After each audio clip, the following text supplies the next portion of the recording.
بسم اللہ الرحمن الرحیم۔ ہمارے پاس جو سبق ہے کلاس نہم اسلامیات لازمی اسلامیات کمپلسری کلاس نہم عام الوفود، سبق کا نام ہے ایئر آف ڈیلیگیشنز۔ مختصر سوالات کے جواب ہیں۔ سوال نمبر 1 ہے عام الوفود کا معنی اور مفہوم بیان کریں۔ عام کا مطلب سال ہوتا ہے، وفود جمع ہے وفد کی، جس کا مطلب لوگوں کی جماعت یعنی ڈیلیگیشن۔ یہ وہ سال ہے جس میں پورے عرب سے حضور پاک صلی اللہ علیہ وسلم کے پاس لوگ آئے اور اسلام قبول کیا۔ دوسرا سوال ہے وفد عبدالقیس کے بارے میں حضور پاک صلی اللہ علیہ وسلم نے کیا دعا فرمائی؟ آپ نے ارشاد فرمایا اللہ عبدالقیس والوں کی بخشش فرما، آپ نے ان کو تحائف دیے، بہت زیادہ مال عطا فرمایا۔ تیسرا سوال ہے وفد عبدالقیس کے سردار کا نام لکھیں۔ ان کے سردار کا نام منظر بن عائز اور لقب اشج تھا۔ چوتھا سوال ہے ہمارے پاس وفد عبدالقیس کے سردار نے حضور پاک صلی اللہ علیہ وسلم کی بارگاہ میں حاضری سے پہلے کیا اہتمام کیا؟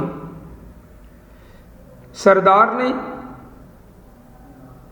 حضور پاک صلی اللہ علیہ وسلم سے حاضری سے پہلے غسل کیا، پاکیزہ کپڑے پہنے اور بڑے ادب کے ساتھ وقار کے ساتھ حضور پاک صلی اللہ علیہ وسلم کے سامنے پیش ہوا، یعنی حاضری دی۔ سوال نمبر 5 وفد بنو تمیم کو بارگاہ رسالت میں حاضری کے کیا آداب سکھائے گئے؟ کیا ان کو بتایا گیا؟ آداب کیا سکھائے گئے؟ وفد بنو تمیم کو بارگاہ رسالت میں حاضری کے یہ آداب سکھائے گئے کہ آپ نے اپنی آوازوں کو بلند نہیں کرنا حضور پاک صلی اللہ علیہ وسلم سے زیادہ، اور آپس میں ان کو ایسے نہیں پکارنا جیسے ایک دوسرے کو پکارتے ہو۔ اس کے بعد ہمارے پاس ہے تفصیلی سوال وفد بنو نجران کی بارگاہ رسالت میں حاضری کا احوال بیان کریں۔ پہلے ہم نے لکھنا ہے وفد کی آمد۔ عرب کے علاقے میں نجران میں نصارہ آباد تھے، ان کا ایک وفد مدینے میں آیا اور یہ 60 افراد تھے، یہ آپ نے یاد رکھنا ہے۔ 14 جو 14 ان میں بڑے سردار تھے اور 3 خاص لوگ تھے، کیونکہ وہ تمام معاملات کو سمجھتے تھے جو ان کو لیڈ کر رہے تھے۔ تو یہ آپ نے چھوٹی چھوٹی ہیڈنگ دے کے اگر آپ لکھ لیں گے تو آپ کو اچھی طرح یاد رہے گا۔ وفد کا پرتپاک استقبال کیا، اللہ کے نبی نے بڑے اچھے طریقے سے ان کو ویلکم کہا، ان کی خاطر توعدے کی۔ بات چیت کا آغاز ہوا، ان لوگوں نے اپنے دلائل دیے، آپ نے اپنے دلائل دیے، ان کا رد پیش کیا، لیکن وہ لوگ اپنی ضد پہ ڈٹے رہے۔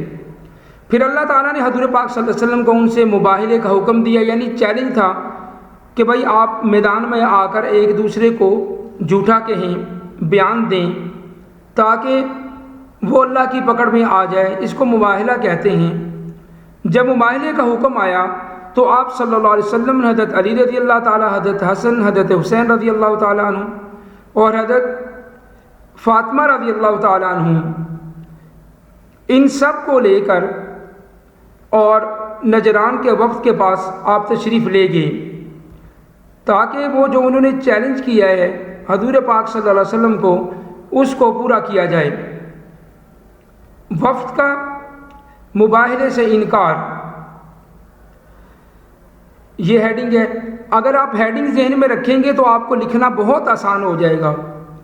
ان کے پادریوں نے جب یہ روشن چہرے دیکھے کہ اہل بیت حضرت علی رضی اللہ، حضرت فاطمہ، حضرت حسن، حسین سارے میدان میں آ گئے ہیں، اب یہ ہمارے لیے دعا کریں گے تو یہ نہ ہم توبہ برباد ہو جائیں، انہوں نے انکار کر دیا، بھائی ہم جو ہے چیلنج واپس لیتے ہیں، مباہلہ واپس لیتے ہیں اور جزیہ یعنی ٹیکس ادا کریں گے۔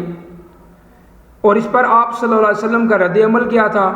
حضور پاک صلی اللہ علیہ وسلم نے اس پر فرمایا قسم ہے اس ذات کی جس کے قبضے میں میری جان ہے، اللہ تعالیٰ کا عذاب اہل نجران کے قریب آ چکا تھا، اور اگر یہ باز نہ آتے، یہ اپنا مباہلہ یعنی چیلنج پورا کرتے تو اللہ تعالیٰ ان کو جانور بنا دیتا اور ان کی وادی میں آگ بھڑکتی رہتی جو انہیں تباہ اور برباد کر دیتی، یہاں تک کہ درختوں پر پرندے بھی ہلاک ہو جاتے اور سال ختم ہونے سے پہلے نصارہ سب کے سب فنا ہو جاتے، یعنی تباہ و برباد ہو جاتے ان کی بد دعا کی وجہ سے۔ تو اس سوال میں یہ ایک واقعہ ہے، جہاں پہ جواب واقعہ میں لکھا ہو تو 2-4 بار غور سے پڑھیں اور بنیادی معلومات کو ذہن میں رکھیں کہ وفد کا نام کیا تھا۔ پہلی بات، ان کی ٹوٹل تعداد کتنی تھی؟ 60 تھی نجران کی۔ مین لوگ کتنے تھے؟ بھائی 14 ان کے سردار تھے، اور جو بات کرنے کے لیے مقرر تھے وہ کتنے تھے؟ وہ 3 تھے۔ ان کی ابتدائی بات چیت کیا ہوئی؟ انہوں نے کس بات کا انکار کیا؟ اللہ کے نبی ان کے ساتھ کیسے پیش آئے؟ چیلنج کا کیوں ہوا؟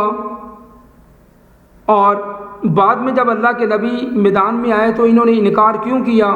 اور آخر میں آپ نے یہ بیان کرنا ہے کہ حضور پاک صلی اللہ علیہ وسلم کا رد عمل، ریئیکشن، یعنی ان کی رائے کیا تھی۔ یہ چند الفاظ اور ہیڈنگ ذہن میں رکھ کے جب آپ سوال کو کریں گے تو بہت آسانی سے آپ کے ذہن میں بیٹھ جائے گا۔ اللہ تعالیٰ ان کو یاد کرنے کی توفیق عطا فرمائے۔ یہ نوٹس ہیں اسلامیات لازمی کلاس 9th، نوٹس اسلامیات compulsory class 9 for all boards and federal board, اسلامیات کمپلسری۔